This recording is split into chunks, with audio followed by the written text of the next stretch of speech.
எல்லாம் இறைவனின் அதிமிக மகிமைக்கே. எல்லாரும் நல்லா இருக்கீங்களா? நல்லா இருக்கீங்களா? சந்தோஷமா இருக்கீங்களா? சரி, நீங்கள் நல்லா இருக்கணும், சந்தோஷமாக இருக்கணும். இப்பொழுது இன்னாசியருடைய பரிந்துரையை உங்களுக்கு கிடைக்க உங்களுக்காக ஜெபிக்கிறேன். உங்கள் பக்கத்து வீட்டில் இருக்கிறவங்க நல்லா இருக்கிறாங்களா? தெரியுமா நல்லா இருக்காங்களான்னு? பக்கத்து வீட்டில் இருக்கிறவங்க நல்லா இருக்கிறாங்களா? போய் சொல்லக்கூடாது. பக்கத்து வீட்டில் இருக்கவங்க சந்தோஷமா இருக்காங்களா? சந்தோஷமா இருக்காங்களா? தெரியல, அப்படிதானே? ஆமா, இல்லை. குருமன ஊர் நல்லா இருக்கா? குருமன ஊர் நல்லா இருக்கா? பதில் சத்தமா சொல்லுங்க. நல்லா இருக்கிறா? யோசிக்க வேண்டியிருக்கு, அப்படிதானே? சரி, உங்க மாவட்டம் நல்லா இருக்குதா? கன்னியாகுமரி மாவட்டம் கடற்கரை நல்லா இருக்குதா? சரி, எல்லாம் நன்றாக இருக்க வேண்டும், எல்லோரும் நன்றாக இருக்க வேண்டும் என்பது எல்லாருடைய எதிர்பார்ப்பு. ஆனால் எல்லாம் நன்றாக இருக்கிறதா, எல்லாரும் நன்றாக இருக்கிறார்கள் என்றால் அது கேள்விக்குறி. காரணம், விசும்பல் சத்தமும் அழுகை குரல்களும் ஓலங்களும் ஆங்காங்கே எதிரொலித்துக் கொண்டே இருக்கிறது. முனங்குகளும் சொல்ல முடியா வேதனையோடு ஒப்பாரிகளும் ஆங்காங்கே எதிரொலித்துக் கொண்டுதான் இருக்கின்றது. வேண்டும் வேண்டும் விடுதலை, வேண்டும் வேண்டும் விடுதலை. உரிமையினை இழந்தோம், உடைமையினை இழந்தோம், உணர்வுகளை இழக்கலாமா? உணர்வை கொடுத்து உயிராய் வளர்த்த கனவை மறக்கலாமா? உச்சங்கள் தோன்றட்டும், இரத்தங்கள் சிந்தட்டும், கொள்கை மாறலாமா?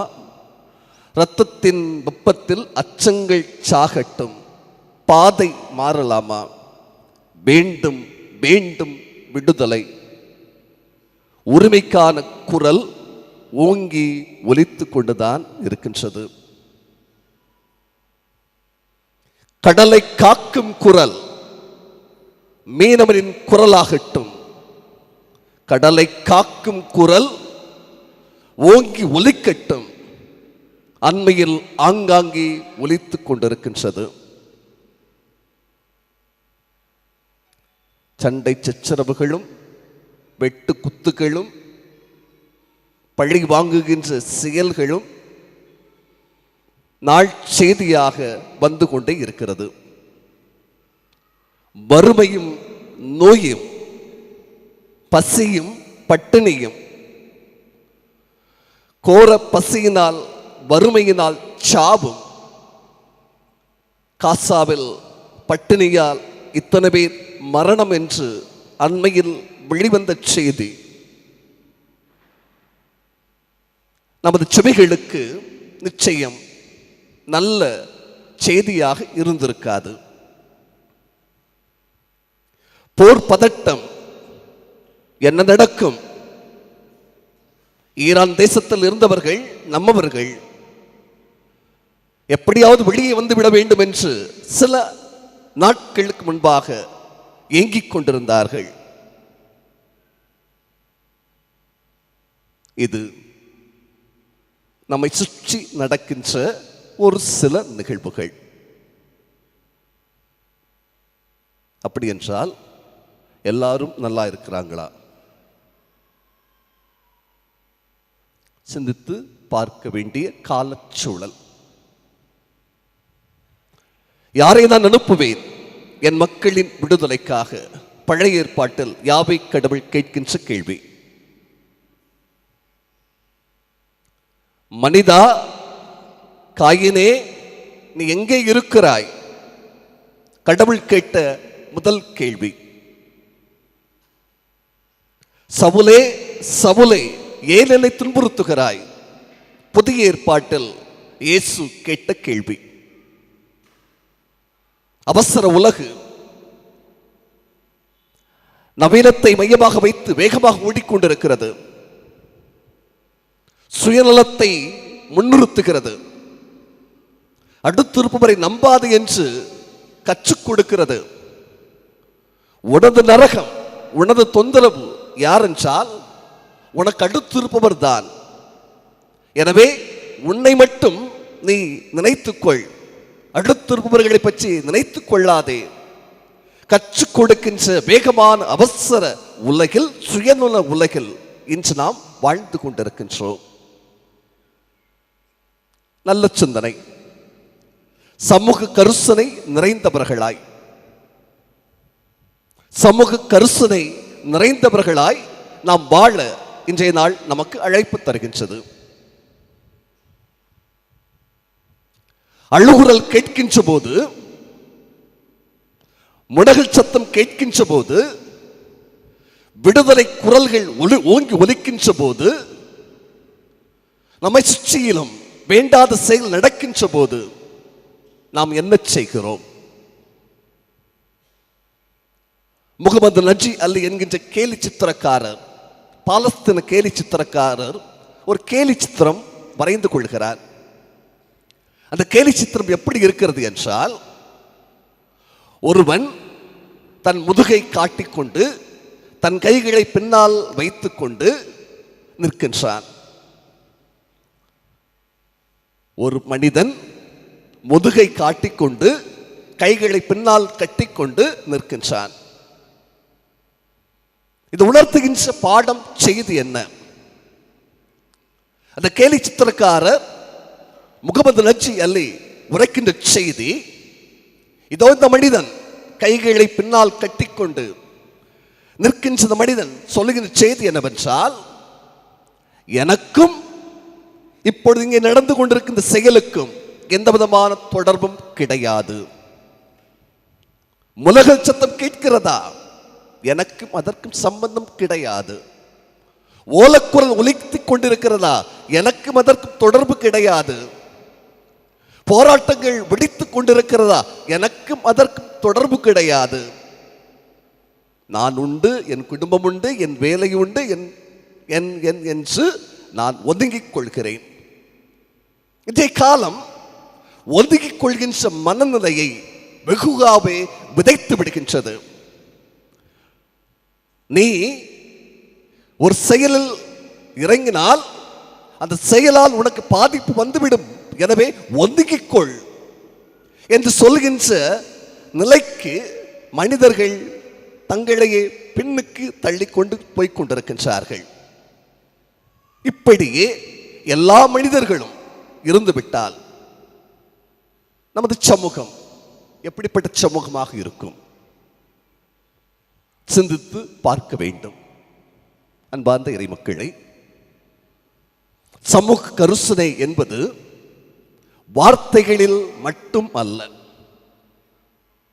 நான் உன் மீது இரக்கம் கொள்கிறேன், உன்னை அன்பு செய்கிறேன், உனக்கு நான் ஆதரவு தருகின்றேன், உன்னோடு உடன் இருப்பேன் என்று வார்த்தைகளில் சொல்வது அல்ல சமூக கருசனை. நமது நாசியார் சொல்லுவார், கருசனை என்பது வார்த்தைகளில் நின்று விடுவது அல்ல.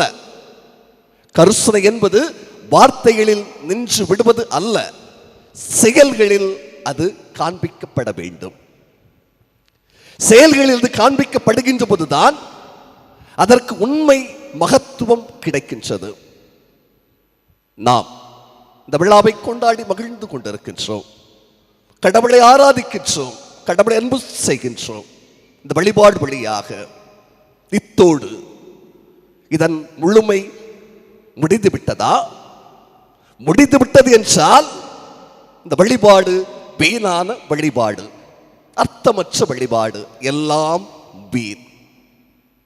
இந்த வழிபாடு செயல் வடிவம் பெறவில்லை என்றால் இத்தனை கொண்டாட்டங்களும் ஆடம்பரங்களும் முற்றிலும் வீணானதாகவே கருதப்படுகின்றது.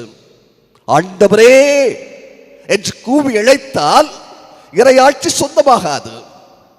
ஆண்டவரே ஆண்டவரே என்று கூக்குரலிட்டாலும் இறையாட்சி சொந்தமாகாது. யார் தந்தையின் திருவுளத்தை கேட்டு தெளிந்து தேர்ந்து அதன்படி நடக்கின்றார்களோ செயல்படுகின்றார்களோ அவர்களுக்குத்தான் இறையாட்சி சொந்தமாகும் என்று இயேசு அழுத்தமாகவே சொல்லியிருக்கிறார். அப்படி என்றால் நாம் என்ன செய்ய வேண்டும்? நம்மை சுற்றி நடக்கின்ற நிகழ்வுகள் நம்மை தொட வேண்டும். குருபடை பங்கு சமூகத்திலே நாம் வாழ்ந்து கொண்டிருக்கிறோம் என்றால் இந்த பங்கு சமூகம் ஆரோக்கியமாக இருக்க நான் என்ன செய்ய வேண்டும்? என் அருகாமையில் இருக்கின்றவர்கள் நலமாக இருக்க நான் என்ன செய்ய வேண்டும்? துன்புறுகின்றவர்கள், ஆதரவற்றவர்கள், கைவிடப்பட்டவர்கள், ஒடுக்கப்பட்டவர்கள், நலிந்தவர்கள், விதவை பெண்கள், அப்பா அம்மா இல்லாத குழந்தைகள், இவர்கள் ஆரோக்கியமாக இருக்க நான் என்ன செய்ய வேண்டும்? இந்த கேள்வியை ஒவ்வொரு கிறிஸ்தவனும் தனக்குள்ளாக கேட்டு பதிலை தேட வேண்டும். அன்பு செய்கிறாயா கடவுளை? அன்பு செய்கிறாயா நீ கடவுளை? இந்த வழிபாடு அதற்காகத்தான் அர்ப்பணிக்கிறாயா என்றால் இன்னாசியார் சொல்லுகிறார், கடவுளை அன்பு செய்வது என்பது பிறருக்கு சேவை செய்வதில் அடங்கி இருக்கிறது. பிறருக்கு சேவை செய்வதில் கடவுளை அன்பு செய்வது அடங்கி இருக்கிறது. ஆலயம் வருவது அல்ல, வழிபாடு நிறைவேற்றுவது மட்டுமல்ல, அதையும் கடந்து அயலாருக்கு, அடுத்திருப்பவருக்கு, தேவையில் உழல்கின்றவருக்கு, வறியவருக்கு, இல்லாதவர்களுக்கு, ஒடுக்கப்பட்டவர்களுக்கு சேவை புரிவதில் அது அடங்கி இருக்கிறது என்று சொல்லப்படுகிறது. அன்பாதேரி மக்களை, முதலாவதாக நமது கருசனையை, சமூக கருசனை எப்படி வெளிப்படுத்தலாம்? ஒன்று, நமது இன்னாசியார் சொல்லுவார், மனிதர்கள் அனைவரும் கடவுளின் சாயல். இது அவருடைய சொந்த வார்த்தை அல்ல, திருவிழியத்திலிருந்து எடுக்கப்பட்ட வார்த்தைகள், தொடக்க நூலில் பார்க்கின்ற வார்த்தைகள். கடவுள் தன் உருவில் தன் சாயலில் மானிடரை படைத்தார். இந்த வார்த்தையை இன்னாசியார் எடுத்துக் கொள்கிறார். மனிதர்கள் அனைவரும் கடவுளின் சாயல். இதிலிருந்து இவர் என்ன சொல்ல வருகிறார்? யாக்கோபு தன்னுடைய திருமுகத்தில் இவ்வாறு பதிவு செய்வார். ஒரு விருந்து நடக்கிறது, எல்லோரும் வருகிறார்கள். விருந்தை கொண்டாடுகின்றவர்கள் பளபளப்பான ஆடை அணிந்து, கையில் மோதிரம் அணிந்து ஒரு செல்வந்தர் வருகிறார். அவரை பார்த்து இங்கே வாருங்கள், இங்கே அமருங்கள் என்று சொல்லி அவருக்கு உபசரிப்பு செய்கிறார். ஓர் ஏழை வருகின்ற போது அங்கே போய் நில் என்று கண்டுகொள்ளாமல் அவரை விட்டு விடுகிறார். இது சூழல். இந்த சூழல் பின்னணியில் நமது இன்னாசியார், நமது பாதுகாவலர், நமக்கு சமூக கருசனை எவ்வாறு சொல்லி காட்டுகிறார் என்றால், மனிதன், மனுஷி, மனிதன் என்பதற்காக மதிப்புக்கு உரியவன். செய்யும் தொழில் அல்ல, கொண்டிருக்கின்ற அந்தஸ்து அல்ல, வைத்திருக்கிற கௌரவம் அல்ல, ஜாதி, பட்டம், பதவி, செல்வம், சுகம் அல்ல. மனிதன், மனுஷி என்பதற்காக அவன் மதிப்புக்கும் மாண்புக்கும் உரியவன். இதை ஒவ்வொருவரும் செய்ய வேண்டும். சமூக கருசனை இதிலிருந்து வெளிப்படுத்தப்பட வேண்டும். இன்று ஏற்றத்தாழ்வு நியாயப்படுத்தப்படுகின்றது. இது அழிக்கப்பட வேண்டும். மனிதன், மனுஷி என்பதற்காக அவள், அவன் மதிப்புக்கு உரியவன். இதை நாம் கற்றுக்கொள்ள வேண்டும். படித்திருக்கிறார் என்பதற்காக ஒரு மதிப்பும், படிக்கவில்லை என்பதற்காக இன்னொரு மதிப்பு நீங்கள் கொடுக்கிறீர்கள் என்றால் நிச்சயம் சமூக அநீதி நீங்கள் இழைக்கின்றீர்கள். ஏற்றத்தாழ்வுக்கு நீங்கள் கரம் கோர்க்கிறீர்கள். எனவே சமூக கருசனை உடைய மக்களாக வாழ ஒவ்வொருவரையும் அன்பு செய்யுங்கள், ஒவ்வொருவரையும் நேசியுங்கள். உனக்காக நான் இருக்கிறேன், எனக்காக நீ இருக்க வேண்டும். ஒவ்வொருவரும் அனைவருக்காக, அனைவரும் ஒவ்வொருவருக்காக, ஒரு பொது உடைமை சமூகத்திற்கு எல்லோரும் முக்கியமானவர்கள் என்கின்ற சிந்தனை, மனநிலை நம்மில் எழ வேண்டும். இரண்டாவதாக, இந்த சமூக கரிசனையை எப்படி நாம் செயல் வடிவம் கொடுக்கலாம்?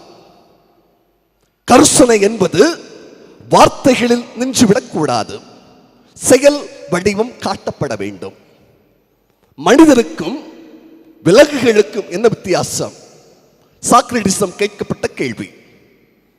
அப்போ சாக்ரட்டிஸ் கூறுவார், ஒரு மாடு அல்லது ஒரு விலங்கு அடுத்த விலங்கை பற்றி கவலை கொள்ளாது.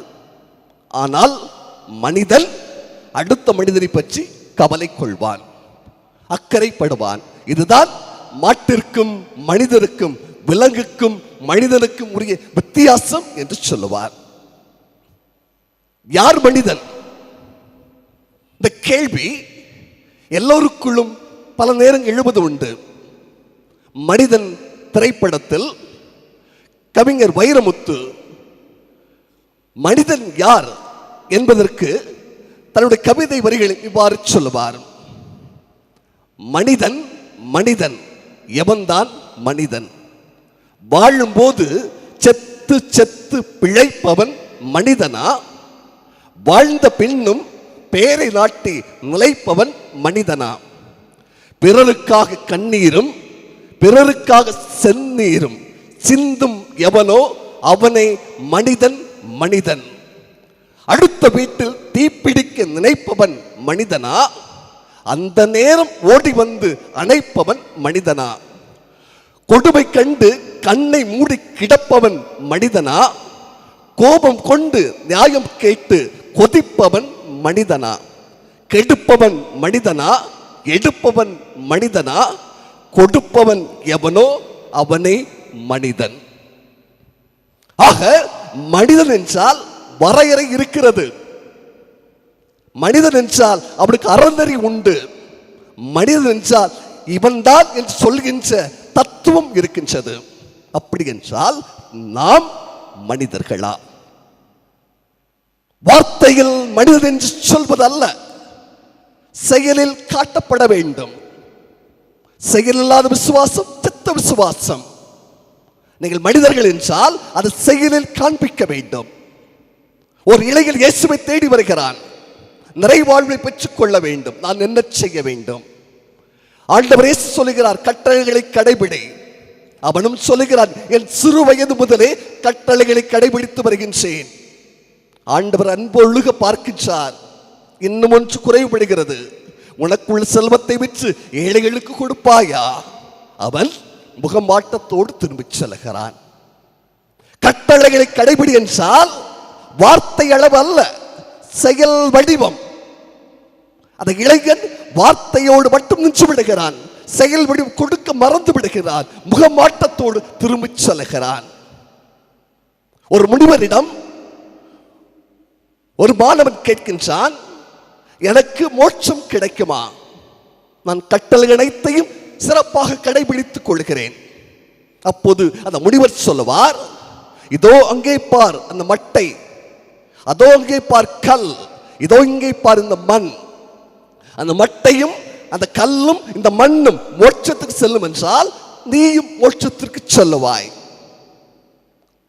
அவனுக்கு புரியவில்லை. ஏன் என்று கேட்கிறான்.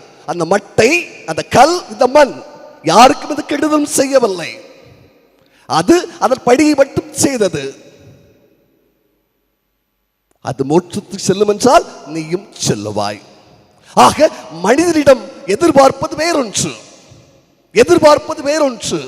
மனிதன் மனிதனாக இருக்க வேண்டும், தனக்காக வாழ்வது அல்ல, மற்றவர்களுக்காக வாழ்வது.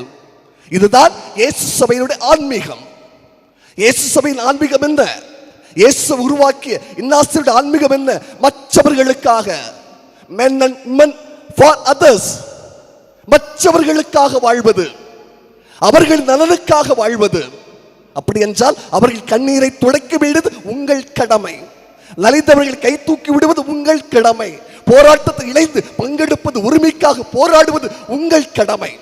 இதை செய்கின்ற போது சமூக கரிசனையின் நிறைந்த மக்களாக இந்த சமூகத்திலே நாம் வாழ்கின்றோம். மூன்றாவதாக அன்பு.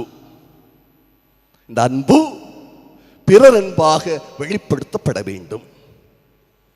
அன்பு பிறர் அன்பாக இங்கே செயல் வடிவம் பெற வேண்டும். ஒருவேளை செயல் வடிவம் அது பெறவில்லை என்றால் நிச்சயம் அந்த அன்பு போலியான அன்பாக மாறி போய்விடும். ஆமோஸ் இறைவாக்கில் சாடுகிறார், வறியவர்களையும் நலிந்தவர்களையும் ஒடுக்கப்பட்டவர்களையும் நசுக்குகின்ற கூட்டத்தை பார்த்து சாட்டுகிறார். காரணம், அவர்கள் ஒரு பேச்சளவில் மட்டும் கடவுளை நம்புகிறார்கள். வறியவர்களின் ஏழைகளின் சொப்பு காசுகளுக்கு 2 காலணிகளுக்கு விலை பேசுகிறார்கள். ஆண்டவருடைய கோபக்கனல் அங்கே வார்த்தைகளாக பிரதிபலிக்கின்றது. முனகல் சத்தம் ஓலம் அங்கே எதிரொலித்துக் கொண்டிருக்கின்றது. கடவுள் யார் சார்பாக இருப்பார்? இந்த ஏழை கூபி இழைத்தான், ஆண்டவர் ஒரு குரலுக்கு செவி கொடுத்தார். இது கடவுளுடைய நிலைப்பாடு. ஏனென்றால் கடவுள் ஏழை கடவுள், ஏழை சார்பாக நிற்கின்ற கடவுள், சமூக கரிசனை நிறைந்த கடவுள். யாரை தான் எழுப்புவேன்? மனிதார் எங்கே இருக்கிறாய்? ஏன் என்னை துன்புறுத்துகிறாய்? இதுதான் ஆண்டவருடைய கேள்விகளாக இருந்து கொண்டிருக்கின்றது. கேள்வி கேட்டது நின்று விட்டாரா? 2ஆம் வாசகத்தில் பவுல் எழுதுகிறார், பிலிப்பியர் எழுதப்பட்ட திருமுகத்தில் அழகாக பதிவு செய்கிறார். கடவுள் வடிவில் விளக்கிய அவர் தன்னை தாழ்த்தி சிறுமைப்படுத்தி அடிமையின் கோலமேற்று சிலுவையை தூக்கி கொண்டு சிலுவையில் தன் உயிரை கொடுத்தார். வார்த்தை மட்டுமல்ல நமது கடவுள், வார்த்தைக்கு செயல் வடிக்க கொடுக்கின்ற கடவுளாக நமது கடவுள் இருக்கின்றார். நாசரேத்து இயேசு அதற்கு சான்று. அன்பான இறை மக்களை, நாம் கடவுளை அன்பு செய்கிறோம் என்றால், கடவுளுடைய அன்பை சுவைத்து பார்க்க ஆசைப்படுகிறோம் என்றால், நாம் செயலில் அதை காண்பிக்க தவறக்கூடாது. நற்செய்தி வாசித்தோம். நம்மை போல் ஒருவன் சக்கேயு இயேசுவை பார்க்க ஆசைப்பட்டான். குட்டையாக இருந்ததால் ஒரு மரத்தின் மேல் ஏறி பார்க்கிறான். இயேசுவும் அவனை கூர்ந்து நோக்குகிறார். வா என்கிறார். அவனும் வருகிறான். அன்பு செய்கிறேன் என்பதை சொல்லாமலேயே சொல்லிக் கொள்கிறார். உடனே அவன் செயலில் தனது அன்பை வெளிப்படுத்துகிறான். அவன் ஒவ்வொன்றாக பட்டியலிடுகிறான். நான் தவறு இழைத்திருந்தால் இதை செய்கிறேன், இதை செய்கிறேன், இதை செய்கிறேன், என் உடைமைகளில் பாதி ஏழைகளுக்கு கொடுத்து விடுகிறேன். செயலில் அந்த அன்பை பிரதிபலிக்கின்றார். அன்பாதரி மக்களை, சமூக கருசனை காலத்தின் கட்டாயம். சமூக கருசனை காலத்தின் கட்டாயம். இன்னும் மௌனிகளாக தன் குடும்பம் தன் சுகம் என்று ஒதுங்கிக் கொண்டால் நாளை உனது கதை கேள்விக்கு உள்ளாகும் என்பதை மறந்து விடாதே. இன்று நம்மை சுற்றி நடக்கின்ற அவலங்கள், நம்மை சுற்றி நடக்கின்ற சமூக அநீதிகள் ஏராளமாக பெருத்து கொண்டு போயிருக்கிறது. குறிப்பாக நமது கடற்கரை சமூகத்தில் மத்திய அரசு கொண்டு வருகின்ற திட்டங்கள், மாநில அரசு வேடிக்கை பார்த்து கொண்டிருக்கின்ற அணுகுமுறைகள் அனைத்தும் நம்ம தலைமுறைக்கு கேள்விக்குறியாகவே அமைந்து கொண்டிருக்கின்றது. கடலையும் கடல் கரையும் நம்பி வாழ்கிற நம்ம சமூகம் தற்போது வெளிவந்திருக்கின்ற ஹைட்ரோ கார்பன் அகழ்வு திட்டம் வழியாக முற்றிலுமாக தலைமுறையை கேள்விக்குறியாக்கக்கூடிய அளவிற்கு அந்த நாசகார திட்டத்தை கொண்டு வருகின்ற வேளையில் நாம் என்ன செய்ய போகிறோம்?